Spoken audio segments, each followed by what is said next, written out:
First world வாருடைய events, first world war அந்த events தான் அந்த லெசனு. அதனுடைய இன்ட்ரோ பார்த்தோம். வாங்க ஃபர்தராக நம்ம கிளாஸ் போகலாம். Okay okay. Rivalry of great power. Rivalry means competition or fight. Okay.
Okay, competition between the England, France, Belgium, Italy and Germany joined in the scramble for colonies. That means competition கூட எடுத்துக்கலாம்.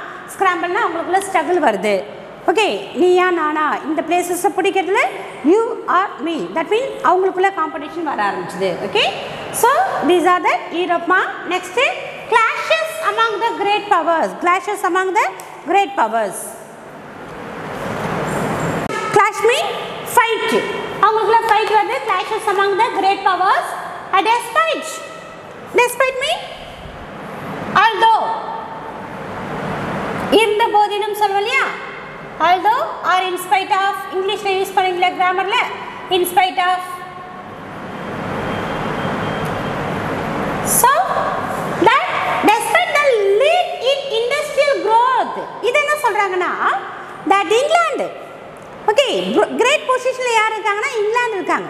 இவங்களோட leading position industrial ரெவல்யூஷன்ல industrial growth லெவல்ல leading பொசிஷனில் England இருந்தாலும் it's not satisfied. அதனால் satisfy பண்ணவே முடியல. ஏன்னா ஜெர்மனி வந்து என்ன பண்ணால் cheaper USA and Germany manufacturing சீப்பரான லெவலில் தட் மீன் சீப்பர் காஸ்ட்டில் மேனுஃபேக்சரிங் கூட்ஸை ப்ரொடியூஸ் பண்ணி அதை வந்து இங்கிலாந்து மார்க்கெட் ஃபுல்லாக அவங்களுடைய கூட்ஸ் தான் வந்து ஃப்ளோட் ஆகிருக்கு.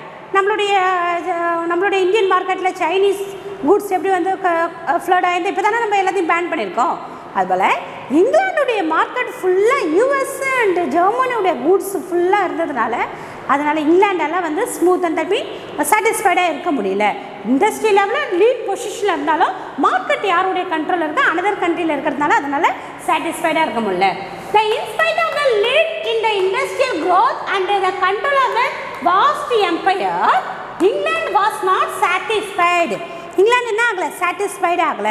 வாட்ஸ் த ரீசன்னா the England was in the competition with the Germany and the United States, ஏன்னா which were producing cheaper, ரொம்ப சீப்பான காஸ்ட்ல மேனுஃபேக்சரிங் கூட்ஸை ப்ரொடியூஸ் பண்ணி and thus the capturing the England's market. Okay, so அதனால வந்து என்னவா இருக்க முடியல, ஃப்ரீயாக இருக்க முடியல, சாட்டிஸ்ஃபைடாக இருக்க முடியல.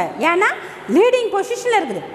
ஓகே, இங்கிலாந்து இந்த லீடிங் பொசிஷன் பிகாஸ் இண்டஸ்ட்ரியல் லெவலில் அதுதான் ஃபர்ஸ்ட் பிளேஸில் இருக்குது. லீடிங் பொசிஷனில் இருந்தாலும் சாட்டிஸ்ஃபைடாக இல்லை. ஏன்னா இங்கிலாண்டுடைய மார்க்கெட்டை ஃபுல்லாக ஃப்ளோட் பண்ணியிருக்கிறது எதுனா யூஎஸ் அண்டு ஜெர்மனியுடைய மேனுஃபேக்சரிங் குட்ஸ் தான் வந்து அங்கே மார்க்கெட் ஃபுல்லாகவே டிமாண்ட் ஃபுல்லாக இருக்கிறதுனால அதனால் சாட்டிஸ்ஃபைடாக இருக்க முடியல. ஓகே, ஸோ சொல்கிறாங்க பாருமா that England was in the competition. யாருக்கு காம்படிஷன் இருக்காங்கன்னா Germany and USA.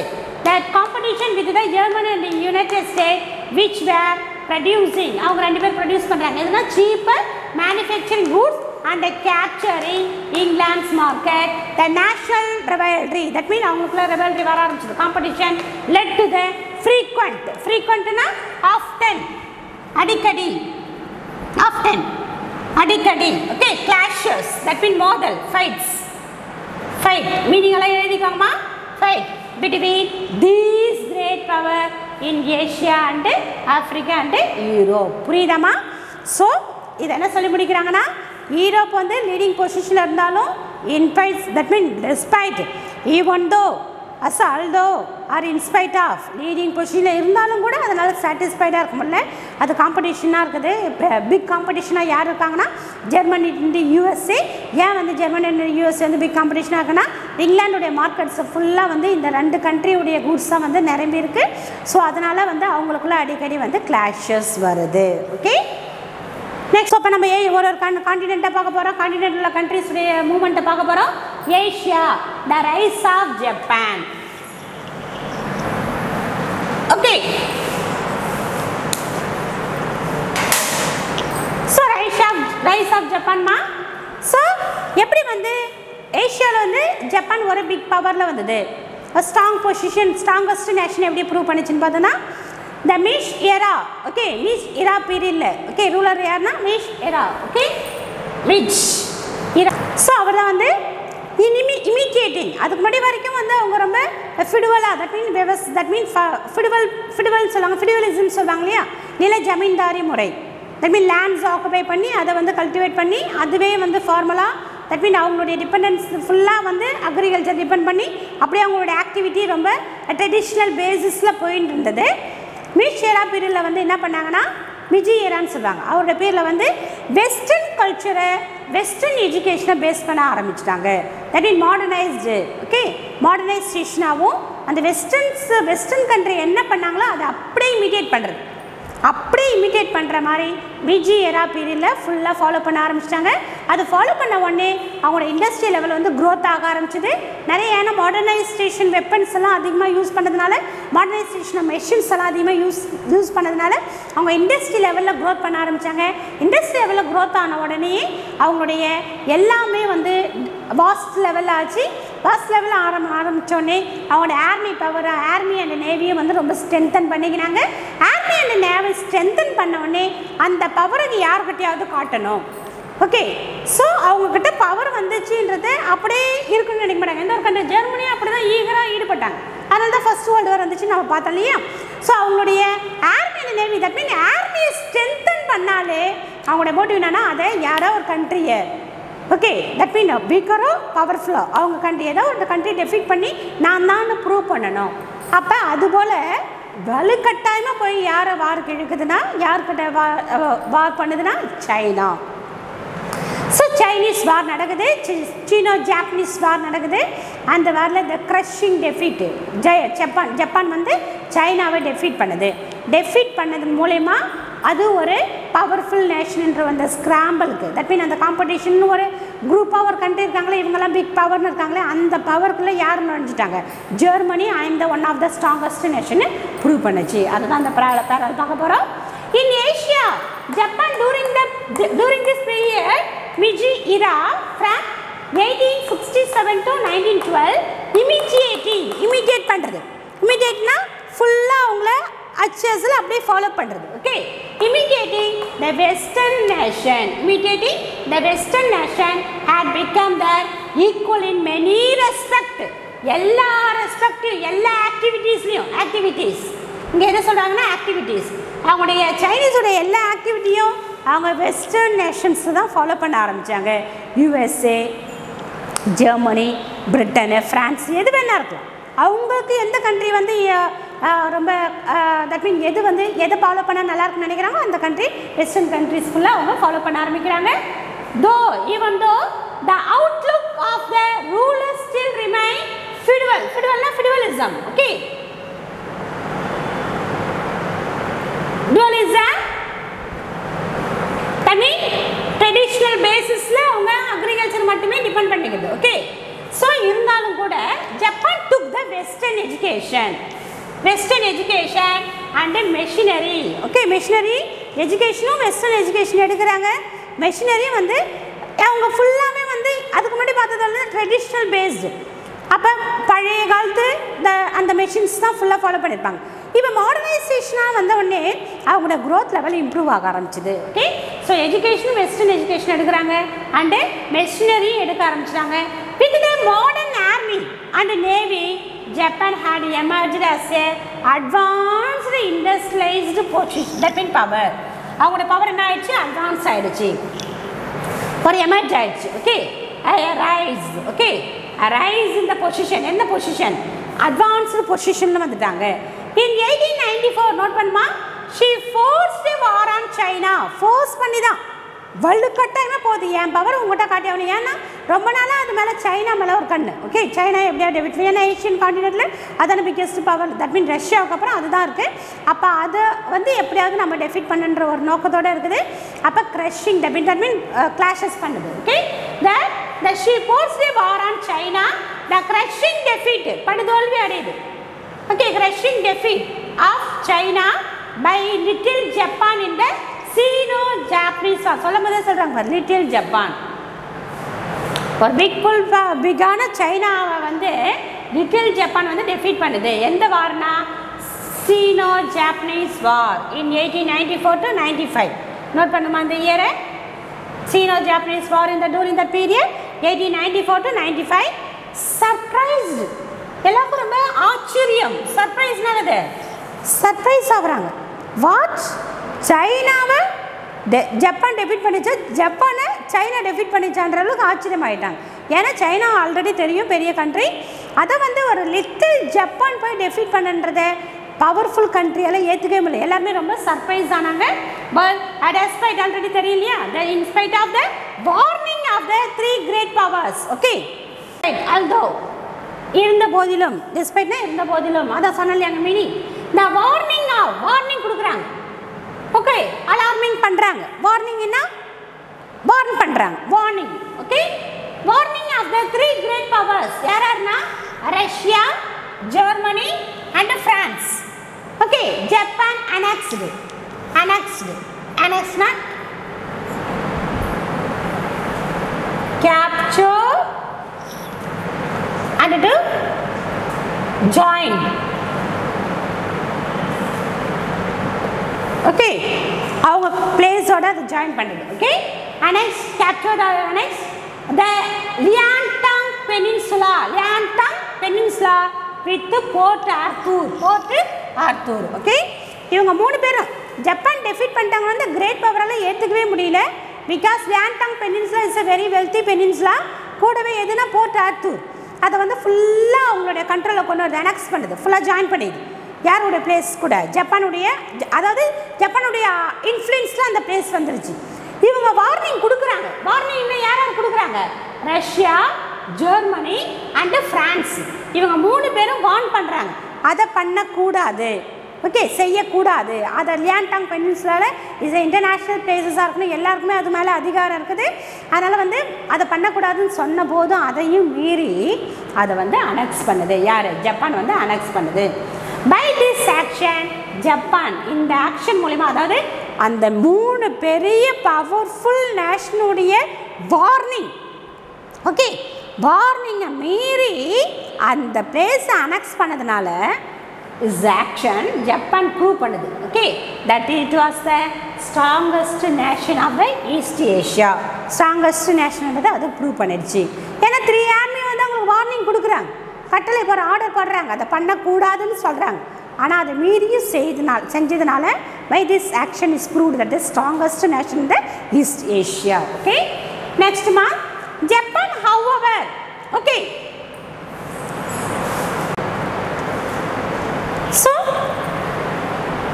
Japan however, okay இந்த வீவ் ஆஃப் இருந்த போதிலும் இந்த view of pressure mounted by pressure வருது, ப்ரெஷர் ரொம்ப அதிகமாக வந்துனே இருக்குது. 3 கிரேட் பவர்னு சொன்னோம் இல்லையா? ஸோ மவுண்டட் பை மவுண்டட்னானது இன்க்ரீஸ்டு. ஓகே போர்ட் ஆர்த்தரும் லியான்டாங் பெனின்சுலாரும் விட்டு கொடுக்க சொல்லி 3 பவரும் ப்ரெஷர் பண்ணுறாங்க. பிரிட்டன், ஃப்ரான்ஸ் அண்ட் ரஷ்யா 3 பேரும் பண்ணுறாங்க. By European powers soon give up பண்ணுது. Okay give up its the claim over Port Arthur மட்டும் விட்டு கொடுக்குது. Okay so Russia took advantage இந்த சுச்சுவேஷனை. ஓகே புரிஞ்சுதா? So Liaotung peninsula Port Arthur 2 capture பண்ணிச்சு. இந்த கேப்சர் பண்ணது மூலயமா வந்து 3 major power Britain, France and Russia வந்து டிஸ்டர்ப் பண்ணிகிட்டே இருக்காங்க.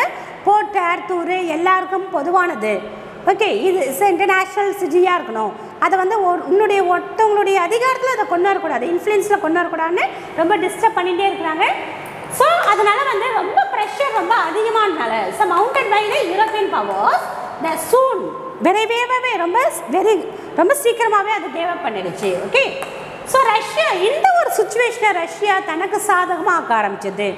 ஏன்னா ரஷ்யா வந்து ஆல்ரெடி பிட்டர்னஸ் போயிட்டு இருக்கு யார் கூட? ஜப்பான் கூட. அந்த ஒரு சுச்சுவேஷன் இந்த டைம் தான் வந்து ஜப்பானை நம்ம டெஃபிட் பண்ணுறதுக்கு யூஸ்ஃபுல்லாக இருக்குன்னு அது மஞ்சூரியா நியர்பை போர்ட் ஆர்த்தருக்கு நியர்பை இருக்கிற மஞ்சூரியா பிளேஸில் அதனோட ட்ரூப்ஸை கொண்டு போய் வைக்கிது. ஓகே ரஷ்யா கேப்சர் பண்ணுற மோட்டிவோட இதை தெரிஞ்சுக்கிற ஜப்பான் வந்து ஒரு பெரிய பவர்ஃபுல் ரஷ்யாவை நம்ம தனியாக இருந்து மீட் பண்ண முடியாதுன்ட்டு யார் கூட அலையன்ஸில் வருதுன்னா போய்ட்டு இங்கிலாந்துக்குள்ளே ஒரு பேக்ட் போடுது. ஏன்னா ரஷ்யாவுடைய ட்ரூப்ஸை நீங்கள் தான் ஸ்டாப் பண்ண சொல்லணுன்ட்டு ஒரு பேக்ட் போடுது. அந்த பேக்டுடைய முடிவில் வந்து இங்கிலாந்து வந்து சொல்லுது போய்ட்டு நீங்கள் மஞ்சூரியாவில் இருக்கிற உங்களுடைய ட்ரூப்ஸை வந்து நீங்கள் விட்ரா பண்ணுங்கன்ட்டு. ஆனால் அதையும் மீறி ஜப்பானை ரஷ்யா ரொம்ப அண்டர் எஸ்டிமேட் பண்ணுது, ரொம்ப லெஸ் வேல்யூவாக திங்க் பண்ணி அதையும் மீறி போயிட்டு ரஷ்யா ஜாப்பனீஸ் வாரில் ஜப்பான்கிட்ட ரஷ்யா வந்து படுதோல்வி அடைஞ்சுது. இதை தான் அவங்க சொல்ல வராங்க. Okay Russia took advantage of this and sent a large army அனுப்புது. எங்கன்னா Manchuria. Okay Manchuria Japan Japan வந்து என்டர்ட் அதை சொன்னலையே ஒரு பெரிய பவர்ஃபுல் கண்ட்ரிக்குள்ள நாம் தனியாக இருந்து பண்ண முடியாது, ஒரு அலையன்ஸோட போகணுன்னு ஜப்பான் என்டர் என்ற alliance means agreement or pact. Okay pact. Okay with the England யார் கூட அலையன்ஸ் போடுதுன்னா England. Okay in 1902 and demanded அந்த பேக்டில் டிமாண்ட் பண்ணுது, இங்கிலாந்துக்கிட்ட டிமாண்ட் பண்ணுது. என்ன பண்ணுதுன்னா நீங்கள் வந்து ரஷ்யா வந்து விட்ரா பண்ண சொல்லுங்கள் மஞ்சூரியா பிளேஸில், என்னுடைய இன்ஃப்ளூயன்ஸில் இருக்கிற மஞ்சூரியா பிளேஸ். மஞ்சூரியா இஸ் சைனாவோட ஃபுல்லாக அது கண்ட்ரோல் வந்துச்சு இல்லையா சைனாவை டெஃபிட் பண்ணது மூலமா. அப்போ மஞ்சூரியா பிளேஸில் இருக்கிற ரஷ்யாவுடைய ட்ரூப்ஸை விட்ரா பண்ண சொல்லுங்கன்ட்டு இங்கிலாந்துக்கிட்ட கோரிக்கை வைக்கிது. இங்கிலாந்து அதை சொல்லி பார்க்குது. ஆனால் ரஷ்யா வந்து அந்த டைமில் அதை அண்டர் எஸ்டிமேட் பண்ணதுனால அந்த ட்ரூப்ஸை வந்து டிமாண்ட் பண்ணுது. ஜப்பான் என்ன பண்ணுது? டிமாண்ட் பண்ணுதுன்னா யார்கிட்ட டிமாண்ட் பண்ணுது? இங்கிலாந்துக்கிட்ட டிமாண்ட் பண்ணுது. அந்த பேக்ட் போட்டாங்க இல்லையா, அந்த பேக்டுடைய மோட்டிவே என்னன்னா demanded that Russia withdraw troops from the Manchuria பிளேஸ்லேருந்து விட்ரா பண்ணுது. அதாவது அந்த ட்ரூப்ஸ் எல்லாம் வந்து மறுபடியும் அவங்க ரஷ்யா பிளேஸ்க்கு எடுத்துக்கிறது. தட் மீன் அவங்களோட ட்ரூப்ஸ் எல்லாம் இருந்த அவங்க கண்ட்ரிக்கே அனுப்பிடுறது, மஞ்சூரியாவிலேருந்து விலகிறது. ஓகே ஆனால் தட் ரஷ்யா அண்டர் எஸ்டிமேட்னா குறைச்சி மதிப்பிடுதல். Okay, less value. Okay, Japan பெருசாக என்ன பண்ணிட்டு போகுது ஜப்பானை நாம் ஒரு கை பார்த்தலான்ட்டு ஜப்பான் வந்து பண்ணுது. In 1904 the war began between the two country, ரெண்டு கண்ட்ரிக்குள்ள வார் ஸ்டார்ட் ஆகுது. யார் ஜப்பான் அண்ட் ரஷ்யா. அந்த வார்க்கு நேம் என்னன்னா ரஷ்யோ ஜாப்பனீஸ் வார். நோட் தட்மா, Russo Japanese war. Okay, Japan defeat பண்ணுது. ஓகே, டெஃபீட்டட்னா தோற்கடித்தல்.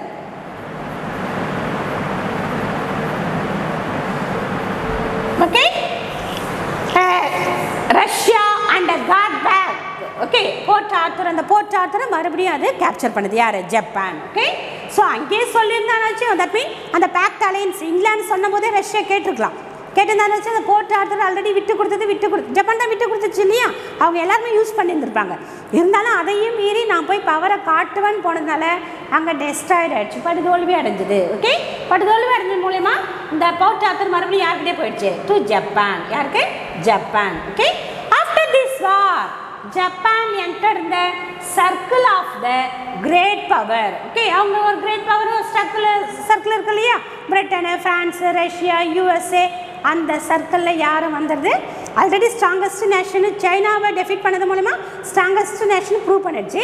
இப்போ அந்த சர்க்கிள்லையும் ஈஸியாக வந்து யார் என்ட்ரு ஆகிட்டாங்கன்னா ஜப்பான் வந்து என்ட்ரு ஆகிடுச்சு. அப்படியே ஒன் டைம் ரீகால் பண்ணிக்கோங்கம்மா. ஸோ டுடே கிளாஸஸ் பார்த்துருப்பீங்க. அப்படியே லைன் பை லைன் ரீட் பண்ணுங்கள். சோஷியல்னும் போது டெஃபினட்டாக லைன் பை லைன் ரீட் பண்ணணும். எந்த லைனில் இருந்தாலும் உங்களுக்கு கொஸ்டின்ஸ் இன்டீரியர் வரும்போது எந்த லைனில் இருந்தாலும் வரலாம். இயரெல்லாம் பார்க்கும்போது ஏதோ ஒரு கனெக்டட் வச்சு அந்த இயரெல்லாம் மைண்டில் வச்சுக்கோங்க. அப்போ தான் உங்களுக்கு ஈஸியாக இயரெல்லாம் ஞாபகம் வச்சுக்கோ. ஏதோ ஒரு கீ பாயிண்ட் வச்சு நீங்கள் அதை ஞாபகம் வச்சுக்கோங்க. டெக்னிக் பாயிண்ட் வச்சு ஞாபகம் வச்சுக்கோங்க. ஸோ இப்போ லைன் பை லைனாக ரீட் பண்ணுங்கள். நான் உங்களுக்கு வீக்லி டெஸ்ட் வைக்கும்போது டெஃபினட்டாக இன்டீரியர் 1 மார்க்ஸ் தான் கொடுப்பேன். டெஃபினட்டாக எக்ஸசைஸ்லேருந்து எடுக்கவே மாட்டேன். ஸோ அப்போ லைன் பை லைனை ரீட் பண்ணணும். புக்கு இல்லாதவங்க டெஃபினட்டாக சீக்கிரமாக புக்கு வாங்கி லைன் பை லைன் ரீட் பண்ணுங்கள். உங்களுக்கு வீக்லி டெஸ்ட் வந்து அந்த இதை பேஸ் பண்ணி தான் வரும். Okay, we will meet in the next class. Okay, thank you. Character, knowledge, confidence. SRK Higher Secondary School, Curriculum Park. I love my school, SRK. Best of the best is SRK. Bright future means SRK. Quality education, SRK. Knowledge forever, love forever. Faithful friends to see the culture. Lovely teachers and promise them. What's the culture we will start them. I love my school, SRK. Best of the best is SRK. Bright future means SRK. Quality education, SRK. Admission is going on from pre-KG to 12th standard. Group A1A, Maths, Physics, Chemistry, Biology. Group A1B, Physics, Chemistry, Computer Science and Biology. Group A2, Maths, Physics, Chemistry and Computer Science. Group A3, Accountancy, Economics, Commerce and Computer Application. SRK Higher Secondary School, 45/7, Dilliyanur Main Road, Karikalambakkam, Puducherry 7.